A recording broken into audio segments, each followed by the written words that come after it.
Good evening and welcome to nGendr Live. I'm Natalie Washington, and hopefully you've joined us to see some good ranting about the topics of the last couple of weeks, stuff that's been going on in the trans and non-binary world, and maybe even some entertainment. So who have I got with me this week?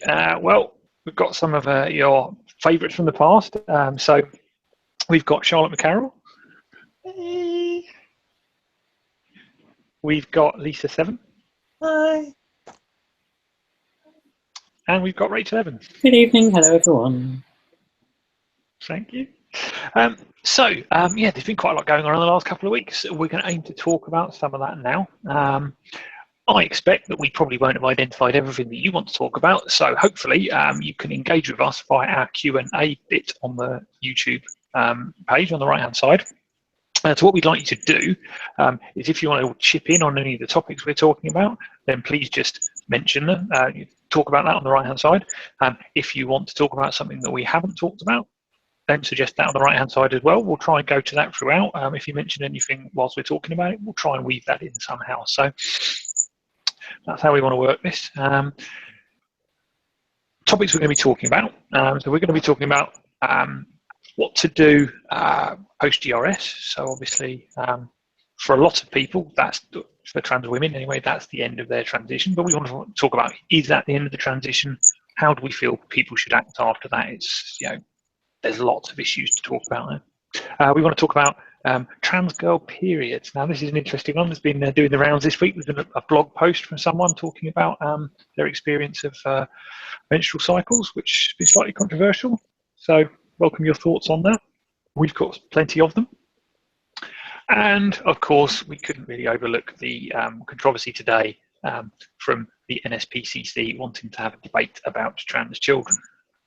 So let's start off with that one. So for anyone who hasn't seen it, there's been some controversy today because the NSPCC, a children's charity in the UK, wanted to hold a debate about whether society lets down transgender children, which I'm sure we all think it probably does. However, they wanted to hold the debate with two people invited, one of whom is Kelly Maloney, a well-known trans woman in the UK, and Sarah Dighton, who is a journalist in the UK as well. Now, these are controversial characters. So what do we think about this panel? What can we say? I guess an obvious starting point is why it is that that Kelly Maloney would have perhaps been involved. The obvious suggestion is that, if I had to guess, I would say that that Sarah Dighton was perhaps asked first, and that other trans people, when they discovered this, if they were asked, declined to take part. Sarah obviously has a proven and long history of transphobia and of rejecting and invalidating trans people's identities. So I would imagine that there would be quite a few trans people who, if they had been asked to take part in this, would have not gone near that with a 10-foot barge pole. And perhaps Kelly Maloney was not aware of that or chose to overlook that for some reason.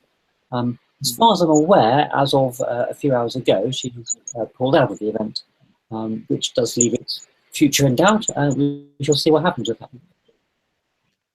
Yeah, I saw she's issued a statement withdrawing from the event, but I just think it's really naive of the NSPCC. What is it?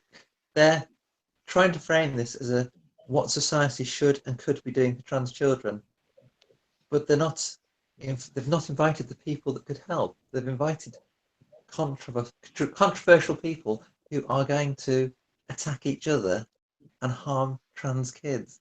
And I don't understand, unless they're doing it for publicity to cause a stir, which we have now helped them get, then why are they doing it? I don't understand. Yeah, it appears to be set up as a sort of yes or no debate, as opposed to a how do we do this? What's the best way debate? Yeah. If it's the question was somewhat oddly phrased as, is society letting down trans children? Well, perhaps it might be more constructively phrased as, how do we best help trans children? In which case, yes, there is a debate to be had on that. And those are not the people to have that debate. You could even get some experts. Some Because people with who the deal with sorry. trans kids. it's with the Sorry, go people on, who've Charlotte. chosen the debates, it's coming back to is it abuse to support a trans child through some sort like a change in presentation? I mean, we need to avoid the saying it's a transition, because they're not actually transitioning, because that's not going to happen until they're of an age that they can consent to that. So, I mean, these kids are not having any cross-sex hormones until they're, was it? It's not medical transition, but it's still, you can have society in that, you know, that you're present in society. Change in That's presentation, they can transition. always go back. But the thing is, they're framing this as a debate. So the title of the debate, yeah, is "Are we failing our trans kids?" But then they're with these speakers, it's basically say, is it abuse to not support or support? The thing is, it's like, well, other forms of abuse don't come up for debate. There's no debate on smacking. There's no debate on paedophilia. There's no debate on physical or emotional abuse. But they still think it's okay to debate this, and it's not. I think to me it seems quite transparent what's going on here is that the reason they've chosen these two is because they know that there will be some controversy. So for anyone who's missed it, so Kelly Maloney was a controversial character before she transitioned. She's continued to be so afterwards. She's supported UKIP in the past. She has been anti-gay marriage. She's admitted to being a domestic abuser. So this is a very easy target for someone who is anti-trans to attack. And Sarah Ditum has proven in the past that she sort of ideologically disagrees with the existence of transgender people, and certainly doesn't believe that transgender people should be supported in transition, and certainly trans kids. So it's going to be an easy one for Sarah Ditum to attack Kelly Maloney's personality. Any reasonable person is going to go, that's a fair point, and by extension, trans people are terrible. And that's what will happen. What would have happened if it was going, if she was going to be on there. Whether that's what the NSPCC intended, I don't know. Whether they are naive to that, or whether they know exactly what they're doing, we may well never know. But certainly, it's a clickbaity, controversy-raising type of thing. But maybe we're doing that by talking about it. But this can't be good. Well, maybe I'm being naive. I was going to say it can't be good for the reputation of the NSPCC, but then again, public opinion probably is that trans kids shouldn't be treated. So actually, that probably does help. Yeah, And so this is what we need to be educating people on. The NSPCC had a wonderful opportunity to come out and support trans kids and show society that the blockers they're offered are harmless, that letting kids go through this is harmless, and they just failed. I think this is the heartbreaking thing, isn't it? Is that the argument for helping trans kids is so often completely misrepresented, and whether it's deliberately or accidentally, this constant reference to, they're giving hormones to kids. They're not giving. Nobody is giving hormones to kids. It simply doesn't happen, and it's this disingenuous argument that we always see is just so heartbreaking, because they're talking about human beings and helping people to just something so simple that can just help people no end, and it's completely reversible. If not that it ever doesn't happen very often, but Yeah. I mean, there's been a recent. But yet they'll happily operate on intersex kids within months of birth, which isn't reversible. Recent statistics published about the just without support of parents for young trans people, it's just like suicide goes through the roof, access to employment decreases, homelessness increases. It's like people need support, and opening this up for debate tells parents that it's a choice of whether they support or not, and a parent's duty is to support their child and encourage them, and if that's choosing to present as their gender identity, then you support that. Well, I think there is a useful debate to be had, but the debate is how to provide that support, Yeah. not if. I think that, yeah, I mean, there's been a lot of talk today that there isn't a debate, and I think I probably said that myself. And yeah, you're right. There is a debate framed in the right way about how do we do this? What are the ethical ways to do this best? I was just thinking that things like support for parents. I mean, if you see the abuse that parents of trans kids get for helping them, I mean, there are parts of the world where they would be considered abusers, and they'd be at risk of getting into trouble themselves for simply helping their kid to be who they are. So it's worrisome, and it's very disappointing to see what appears to be a charity. Well, they are a charity set up to help kids, but what it appears is they're using this as controversy to raise a bit of profile, and it's unsavoury.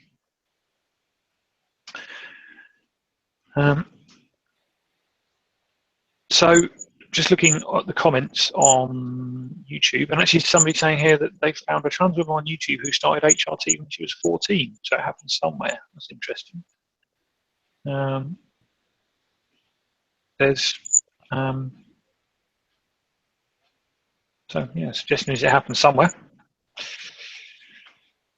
I wonder if that means actual estrogen or whether that does just mean blockers, because of course a lot of people consider blockers as HRT. Yeah. So anyway, so I think we're probably largely done on that subject, it seems.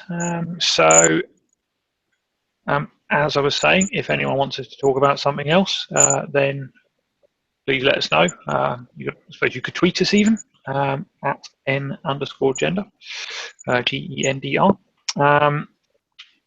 But if you can't do that, then just comment on the YouTube. Now, what is our next subject then? So we were going to talk about another, well, this one might be a little bit more tasty, a little bit more controversial. This one's about trans girl periods. So where's this come from? So somebody, and I believe it was a trans woman in Australia, possibly, I think it was last week, wrote a blog article which then got shared around the internet quite a lot, saying that she, as a trans woman, experienced periods. Now, she wasn't saying, obviously, that there was the kind of physical manifestation, the discharge from that. She was saying that she experienced the kind of cycling of mood, typically associated with cycling of hormones. She was saying cramps, all this kind of stuff. I'll put the link to the blog post in the description afterwards. But anyway, she was saying that she experienced all this stuff. Now, my gut reaction, I'll be honest, was that this is largely nonsense. But what do we all think? Has anyone heard this sort of stuff before? I've heard this stuff. I can maybe talk about a bit of the physiology if you're interested. Yeah, please do. So I suppose a lot of it, I mean, it's all hormone balance. So it depends what hormones you're taking, what methods you're taking those hormones, and I suppose a big thing is going to be the degree of which you're having any testosterone blocking. So for a lot of people, particularly in the UK, we're on oral estrogen, or sometimes patches or gels, and then with the testosterone blocking, you're either on an oral medication daily, or quite a few people have a 3-monthly injection. So if you're having a continual amount of hormone at the same time every day, there's not really going to be much cycling. Where cycling would happen is if, say, your natural hormones, so testosterone in this case, isn't entirely suppressed. So that can fluctuate in a monthly cycle, and within the body that can be processed into estrogen, but very, very low levels. So it's theoretically possible there could be some kind of monthly cycle, but there's not really been a great deal of empirical research done in the matter.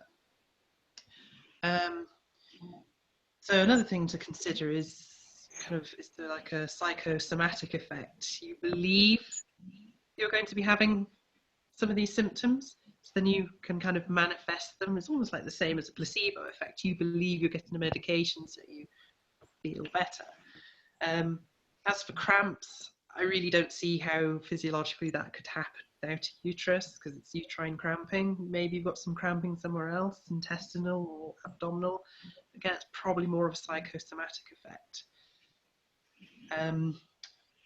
But yeah, but I mean, from a physiological point of view, we all have the same cells. These cells have the same receptors. So if there is a monthly cycle of the hormones, any cell can respond. It's just whether you've got that monthly cycle of hormones. That's, I suppose, what's in question. The obvious reaction I have to this is that it's a very small sample size. We're talking about one person's experience, and that person is probably an unreliable source in the sense of they'll be subject to their own biases, which they may or may not be aware of.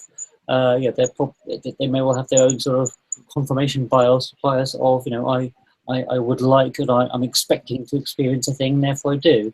And with all of those caveats, it's very hard to know, very hard to apply any useful strength to this story. It's one very small data point, and if you had 100 more people do the same thing, then it might be useful. But yeah, it'd be interesting to frame a research question and design a study and see if we can get some empirical data on the matter. I mean, personally, I experienced some mood swings, but I can't attribute it to a monthly cycle. I mean, but then I've not recorded it in a diary. When is it a particular time of month that I'm particularly crabby, or is it just something else? Bad day at work makes me crabby. does your work and, you know, nothing to do with medication at all? Does do other things in your life happen in monthly cycles as well? Well, exactly. This is what I was about to say. You know, typically, a lot of businesses will work in monthly or 4 weekly cycles. For example, my business, we work in 28-day, 4 weekly business cycles. So therefore, stressful events happen every 4 weeks. So it wouldn't be a huge leap to imagine that could cause some sort of cycle. So at this point, it's probably worth me saying I did some research into this, and when I say research, I did some reading. And actually, Ashley, who was on the show last week, switched me on to some of this, because under this blog post, there were a lot of comments. And a lot of them, in fairness, were from trans women saying, oh, I've experienced this. Oh, wow, yeah, you know, it's great to see somebody talking about this. You know, I get cranky every 4 weeks, and I put it down to this. And so I think there's a lot of people out there that believe this is a thing. However, as you scrolled further down, the author of the story, shouldn't say story, the author of the article had responded to quite a few comments. And in these responses, she made references to two things that I think are important here, and I'll see if I can remember what both of them are, because I know there are two. But anyway, so one is that she's intersex. So she said she was XXY, and as part of that, you know, she believed that I don't know whether there was any basis to this belief, but she believed that she might have some uterine tissue and so on, and all this kind of stuff. You know, she said within 6 months of being on estrogen, she was a C-cup bra and things like that. You know, there was stuff in early life. Apparently she'd been tested. Anyway, she was intersex. So straight away, that makes me think, to your point, Rachel, this is an outlier. Then she also said that in one of the comments, someone brought out the classic, oh, my hips got bigger on HRT thing, which we all know is a demonstrable nonsense, because you don't get skeletal changes. And she was like, oh yeah, when that happened, the soreness was something else. I'm like, so that's something we know, correct me if I'm wrong, but we know that does not happen. Yeah, so change. One thing that can is ligaments can, but it's not really an estrogen effect. This is kind of more oxytocin. Is ligaments relax? So particularly during a standard period cycle, there will be hormone fluctuations that causes some relaxation of ligaments, and that can cause some discomfort. So that could be something this person's saying, oh yeah, the pain there, that'll probably be a relaxation of ligaments. Again, I think it's important to note, if they're XXY, then they're going to react very differently to somebody who's classically XY and is having exogenous or outside influence hormone therapy. I think that's the crux here, isn't it? No, I think it may well be that this is a thing because there are people out there that are intersex but don't realise it. Yeah, they'll probably But it have wouldn't be. ovarian tissue that is producing some estrogen endogenously on a monthly cycle. So absolutely, they're probably experiencing these symptoms genuinely. But if you don't have that endogenous production, your hormones are on whatever you input. So yeah, if you input them on a once monthly basis, you're going to have a monthly cycle. If you're taking them every day, like most of us do, then it's pretty much going to stabilize at a particular level. So I think this is something that, again, looking at what I've read on the internet, seems to come up a lot in the US and to an extent in Australia, which, as far as I'm aware, are two markets in which most of the time people are on injectables for estrogen, which would give rise to the sort of cycle you're talking about. So Yes. I think we've got all MythBusters here, but I think we can say this one's largely busted because I just don't. Well, I don't want to be. You would need a larger population of data and more evidence around the context of I it. don't think we can say definitively either way. I think you need to test it scientifically. I think anecdotal evidence isn't enough to say yes. But the title of the article, which I'm taking as a statement, says, or I think the title of the Reddit AMA was, "I'm a trans woman and I use Eve," which is an app, a period tracking app. "I use Eve to track my cycle, brackets, yes, we have those." Yeah, I think the "we" is the word I disagree with there. Yeah. Perhaps I might have been an accurate word. Yes, exactly. I think That's the point I was going to make. So, that anyone watching this, I don't have cycles that I've noticed. Some people do, maybe. Some people don't. It doesn't matter. You're trans enough. Don't worry about it. spot on. And I think spare a thought for all the trans men out there who do and really don't want them. I think this is so. Actually, yeah. So this, I've been asked, why does this matter? And actually, that's touching on why is that, a lot of the time, a lot of stuff is said about transition things that you'll experience this, you'll experience that, and when you don't experience it, you start to feel like you have failed in some way, or that something is wrong, or that you're not doing something properly. And when you see something like, "Oh, people have this," you feel like it's something that if you did things better or you did things right, you could get that and you could be more genuine. And it's not helpful to tell people that this is a thing that just happens. It's useful to understand that it might, and then these are the circumstances it might do. But saying we have those, if I talk from my personal experience, makes someone like me who doesn't feel, I'm obviously not doing something right, or I'm not as genuine, and it's a nonsense, right? So this is why I get annoyed about these things. It's just expectation, isn't it? It's just setting you up for another thing which I can't do. But another thing I'm missing out on. So there will be some way that some people will react to that. Yeah. So Lisa's point's absolutely a great point there. That it doesn't matter. If you do, great, good for you. If you don't, great, good for you. Don't sweat it too much. And let's not say it is or isn't fact, perhaps. Cool. Anything more on that one? I'll have a look. I'll tell you what. There's a bit of a chit chat. So actually, yeah, some of it's saying is there a chance they're a bit intersex, which I think we covered that they possibly are. Yeah. So some stuff to come back to later. Right. Let's move on then. So the final topic we had prepared to talk about is probably one that we can talk about for a little while, and this is around what happens let's say at the end of transition. Now, firstly, is there even an end to transition? But when your transition, as far as you're concerned, is finished, and this might mean, if you're a trans woman, this might mean GRS, bottom surgery, it could mean anything else. But what happens at the end of your transition? What's the right way to go about things? Do you stay as part of the trans community? Do you consciously move away? Do you end up drifting away as a natural result of, you know, the order of life? What do people think? It's a big topic. I suspect it has to be a personal choice. Is the first thing. I think there is no defined prescription of, you know, you must do this, you must not do that for any part of transition, including any whatever you may perceive as being an end, or maybe you think there isn't an end to it.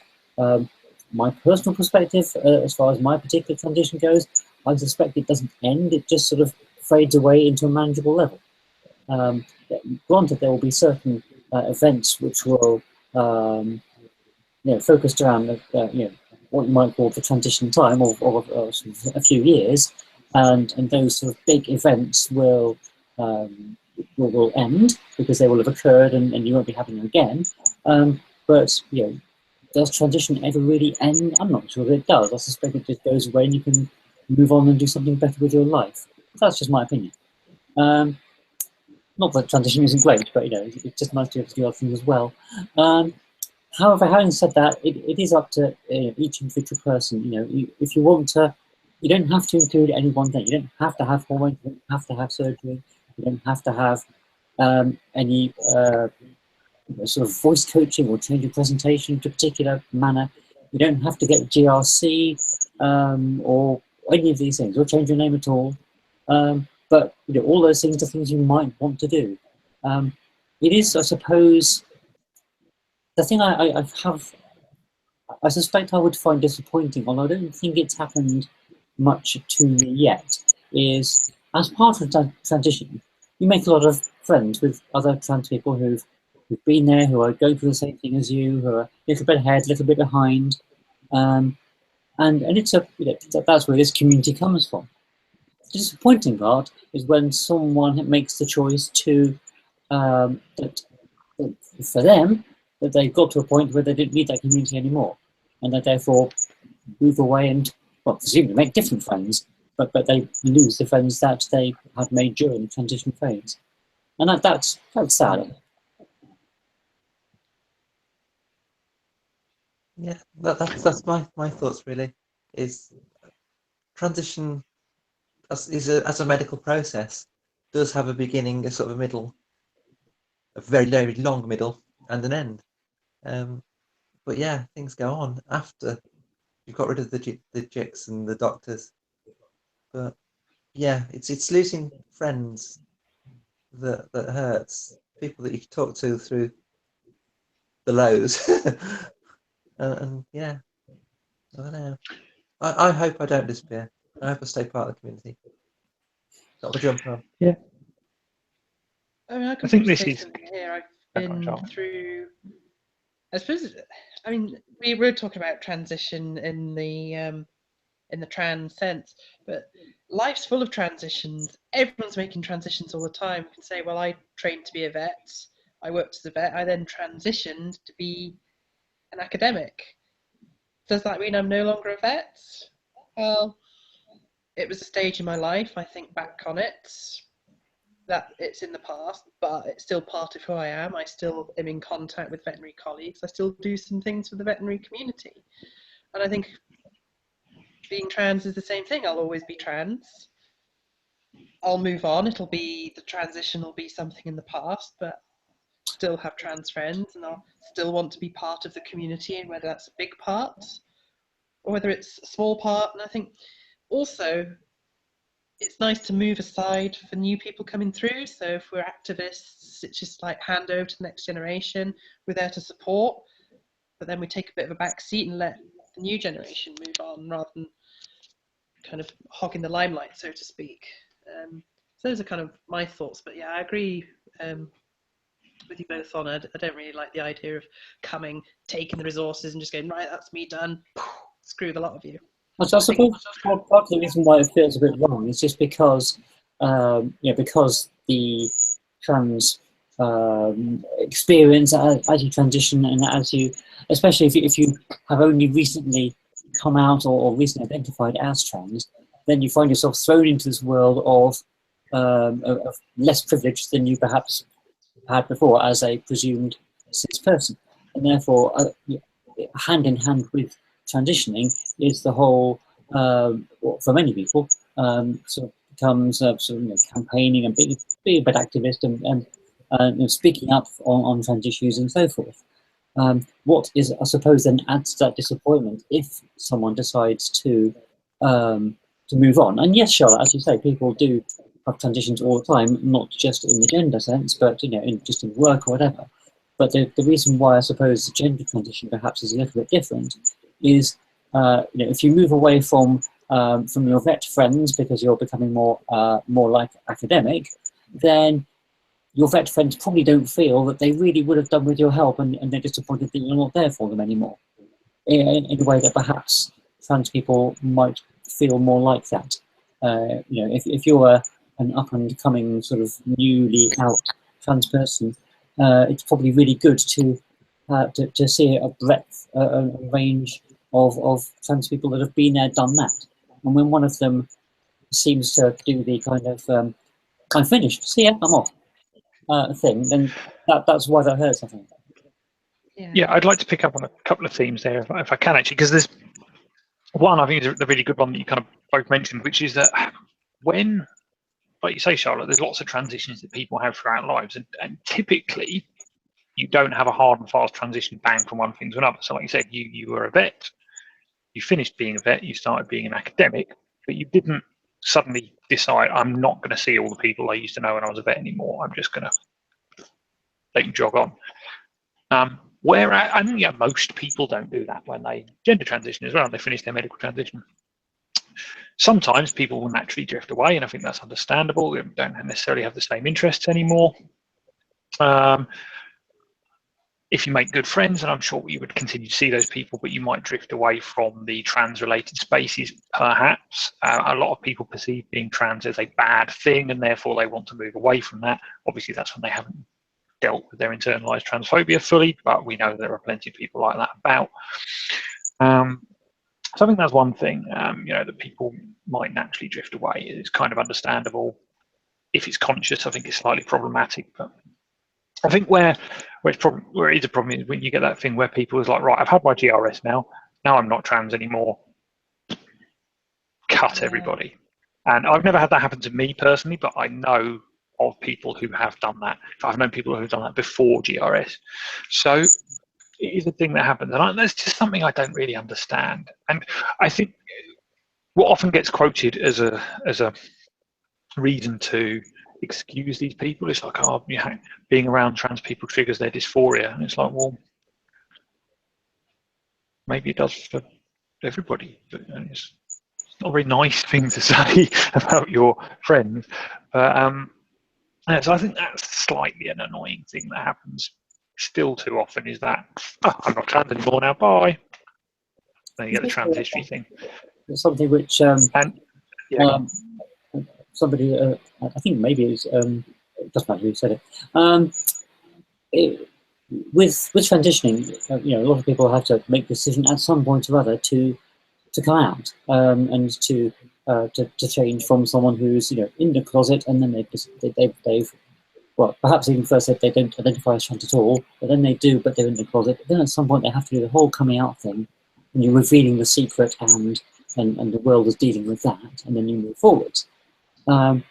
If you then, for some people, they will just let the trans thing. Some people will continue to sort of have the trans thing front and center, and it's very much an active part of who they are going forward.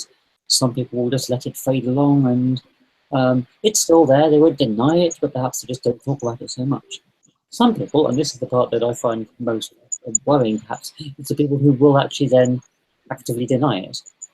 And either they deny it because they just genuinely don't believe it, or it's because they want to go back to holding secrets again, which seems to be a very odd regression. Yeah. You said my trigger words. Secrets?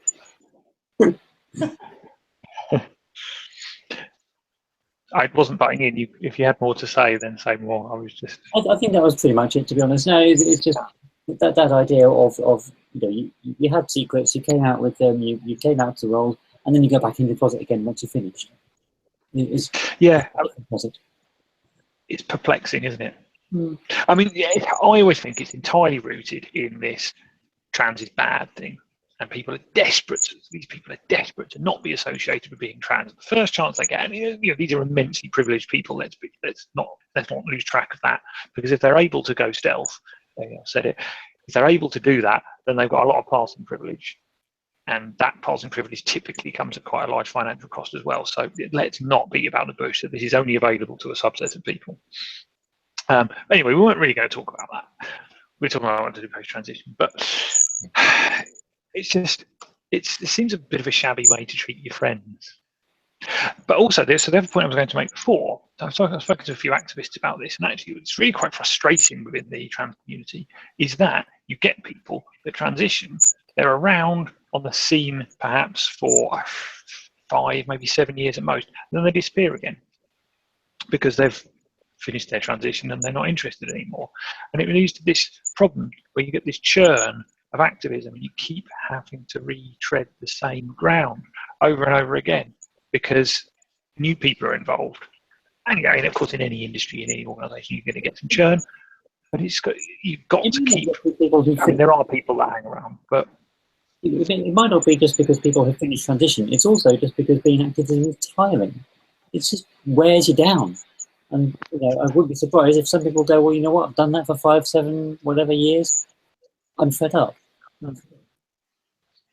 Yeah, I mean, exactly. I mean, it's entirely valid. Charlotte, sorry. Yeah, it's important to get new voices in as well. I think people that have been around for a little while and in the scene have almost a duty, I suppose, to support those coming through. It's just like, I don't know, to use a work example, it's just like as I progress through and get more experience, my duty is to impart that experience to those younger and coming through. So I teach students, those students then become the next PhD students who then help some younger students, and then they'll become postdocs, and it's just this cycle. And I think it should really be the same for us, certainly in activism circles. It's like you learn the ropes, you come through, you do your bit, you then support those coming through, and then if you want to stay, if you want to take a back seat, do so. But yeah, don't just go, right, I'm done, screw you, not help out. It's a bit selfish in my opinion, but if that's what someone wants to do, then who am I to say otherwise? Personally, I'm choosing to stick around and support and help those that are just starting out. Yeah. I mean, frankly, I'll never know what I would do if I were able to do the whole disappear thing. Obviously, it's not going to be an option for me because of so many reasons. But I think, I'm not sure about the word duty. I mean, I don't think there's a overt I say almost a duty, not necessarily. Maybe I suppose it's like a civic duty. Yeah, you're right. Actually, yeah. It's not like a duty, but in life it's a choice. But then I feel obligation is the wrong word as well. But it's just the good thing to do. Good citizen. It's this thing, isn't it, that we know, and there's been plenty of research that's proven this, that people exhibit much less of a transphobic attitude if they know a transgender person. And of course, if we're all hiding, then fewer people think that they know a transgender person than actually do, which leads to these biases. And it would be nice if it was we're not the only people that have this problem. There's lots of sort of gay people, for example, that are only out in certain spheres. And of course, with this conversation, you always get the argument about safety and is it safe to do so? And blah, blah, blah. There's all these considerations. But it would just be nice if it wasn't seen as bad so that people then had to disassociate themselves from it afterwards. Yeah. That's.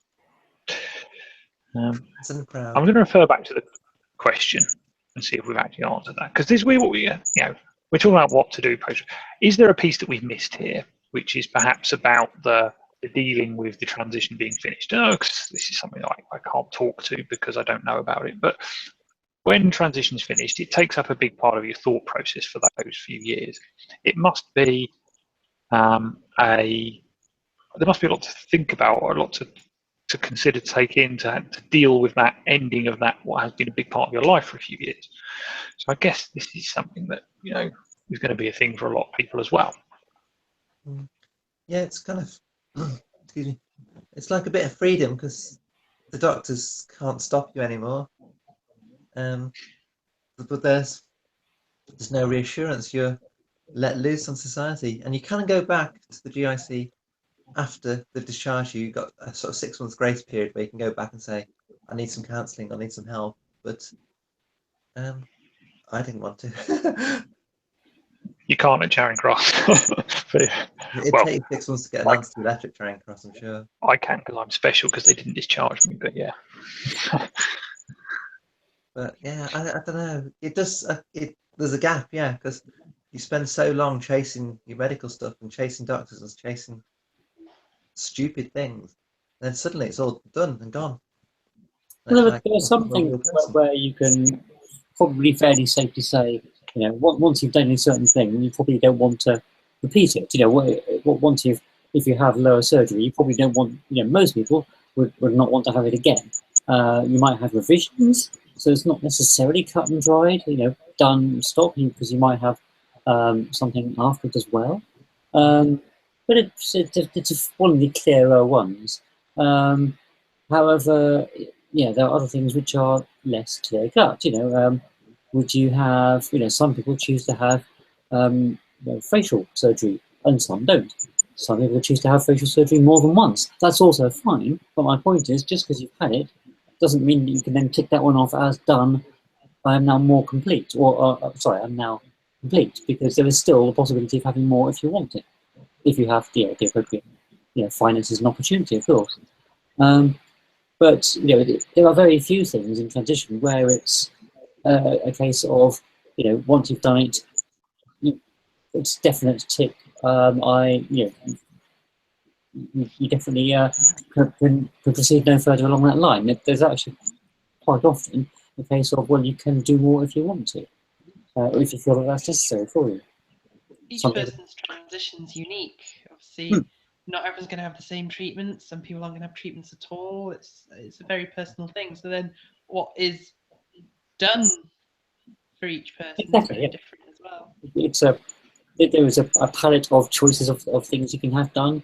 A lot of the entries entries on that palette, things you can choose from, are in common between people, but people will make different choices to do things in different combinations in different orders. Yeah. So I'll just throw in at this point some comments from the Q&A, because we've had a few on this subject. So Kate's given us some good ones. So she's saying, do you disagree that passing privilege is always from financial gain? Which, yeah, it's a fair point. I said it was, but it doesn't obviously have to be. But yeah, totally understanding why people go stealth. But then there's this piece that sometimes people just don't tell their friends and go stealth, which is kind of could be distressing. Now, I guess what she's referring to here is when people just disappear. And of course, you don't know what happens. You don't know what's happened to that. I have heard of that happening at least once or twice. Yeah, so that's a bit irresponsible. A lot irresponsible. But yeah, actually, a valid point here, which we didn't talk about. So you get these people that have been on the scene for a while. Often they're a little bit more bitter, a bit more battle hardened, and sometimes actually that can be an unhelpful attitude. So I guess that's a fair point as well. Sometimes people probably do need to take a break, or step away for a bit for their own mental health, perhaps as much as anything else. So these are good points. Yeah, and actually, that last point, I guess we didn't talk about enough, but there is probably this piece around. Actually, I think Lisa and Rachel, you probably did a bit. Transition is stressful. it takes a lot out of you, and maybe people do just need to step away for a bit to kind of get some space. So that's probably something we should consider. Self-care is important. Self-care before you step out for others, I guess. I thought you were going to come up with a great slogan there, like self-care before. Oh, sorry to healthcare, disappoint. I'm which not is a not. philosopher. It's not ahead of healthcare. Self-care is healthcare. There you go. Self-care before wealth. Hair. No. Moving on. Yes. You could give us some suggestions for a slogan there, or maybe not. Anyway, do we have anything more to say on the subject of post-transition? I mean, one of the things we didn't cover, but perhaps it's a large enough subject that maybe we could cover it another week, not today, is GRC, and because it's all tied into gender recognition in law and everything as well. It's a rather big thing to squeeze into a few minutes at the end of this show, so perhaps we can do that another time. Yeah, and actually, this would be a great point to mention that obviously we've just had this discussion. We're all trans women, so it'd be great to get some different perspectives on this as well. We ask every week, and hopefully the message will get out there. We'd like to hear and get some people on who are not trans women. So we're talking about trans men, non-binary people. We're talking about trans people, trans and non-binary people with disabilities, trans and non-binary people of colour, and we want to kind of get these more representative groups on here as well. We usually have space for 1 or 2 people to come on this program every 2 weeks. It's it's the same people every time because we don't have anyone else, so we get our friends of the show on. Will do. I'm quite happy not to be on here if there's someone better to be on here. I'm sure everyone will be pleased with that. So please get in touch with us. I'm going to try and put some stuff on nGendr over the next kind of week or so, saying about some stuff that we would like to get some volunteers to get involved with, because we have quite a lot to do and we would quite appreciate some help, and we want to be more representative. So look out for that. I think I might have said last time that I was going to do that, and I haven't done it yet. It's been quite busy, but it will happen. I'm just going to go quickly back to the chat just to see if there's anything we've missed. Earlier we talked about someone who apparently started HRT at 14. So clearly, if you're watching this, you can see the comments, but apparently someone called Gillian Dawson. So that might be worth a look. And then Kate's just clarified a bit about what we were just talking about post-transition. And actually, so that when people have been doing it for quite a long time, quite often they think they know what's right all the time. And actually, I think, Charlotte, you kind of touched on this a little bit. Sometimes they need to step aside for these new viewpoints. So, yeah, that's a good point. Right. Any more points that anyone wanted to talk about? No. Cool. So, if that's everything, we'll leave it there. So as I said, there will hopefully be some stuff on the Twitter and so on about if you want to get involved over the course of this week. The next show should be in 2 weeks' time. So that's the 26th of October at 9 PM UK time. We don't know who'll be on yet. We don't know what the subjects will be. It depends what happens in the next 2 weeks. So if you want to influence that, you've either got to volunteer to be on the show or be newsworthy in the next 2 weeks. So I'll leave that with you. But anyway, so it's goodbye from Charlotte. Bye. Goodbye from Lisa. Bye. Goodbye from Rachel. Goodbye. And goodbye from me. Thanks for watching. See you in a couple of weeks. Bye.